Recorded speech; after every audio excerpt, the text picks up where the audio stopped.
తన క్లయింట్ అయిన మేఘా ఇంజనీరింగ్ సంస్థ మీద తప్పుడు వార్తలు ప్రసారం చేశారంటూ RTV editor and publisher Velicheti Raviprakash కి లండన్ కు చెందినటువంటి యూరో ఎగ్జిమ్ బ్యాంక్ లీగల్ నోటీసులు జారీ చేసింది. తప్పుడు వార్తలు ప్రసారం చేసినందుకు గాను వెంటనే క్షమాపణ చెప్పి సోషల్ మీడియాలో ఆ వార్తల లింకులను తొలగించాలని స్పష్టం చేసింది. అలా తొలగించకపోతే పరువు నష్టం దావా వేసి అరెస్ట్ చేయిస్తామని హెచ్చరించింది. 100 కోట్లకి పరువు నష్టం దావా వేస్తామని సివిల్, క్రిమినల్ చర్యలు తీసుకుంటామని తెలిపింది.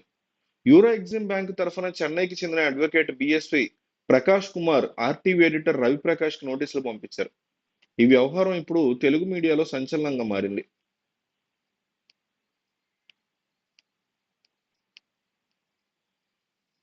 ఇటీవల మేఘా ఇంజనీరింగ్ సంస్థను టార్గెట్ చేస్తూ ఆర్టీవీలో కొన్ని కథనాలు ప్రసారమయ్యాయి. మేఘా ఇంజనీరింగ్ సంస్థ ప్రభుత్వానికి ఇచ్చిన గ్యారంటీలను తప్పుపట్టేలా ఈ కథనాలు ఉన్నాయి.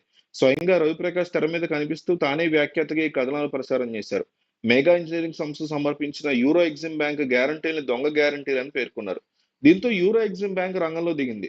ఆర్టీవీ మీద చట్టపరమైన చర్యలు తీసుకుంటామని హెచ్చరించింది. వెంటనే తప్పుడు కథనాల తాలూకా లింకులు తొలగించాలని స్పష్టం చేసింది. లండన్ కి చెందిన యూరో ఎగ్జిమ్ బ్యాంక్ 1900 కోట్ల రూపాయల పైగా వార్షిక టర్నోవర్ కలిగి ఉంది.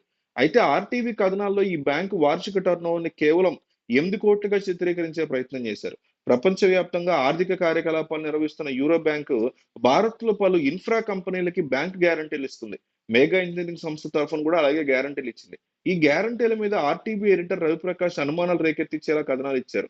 అవి దొంగ బ్యాంక్ గ్యారంటీలను తీర్మానించారు.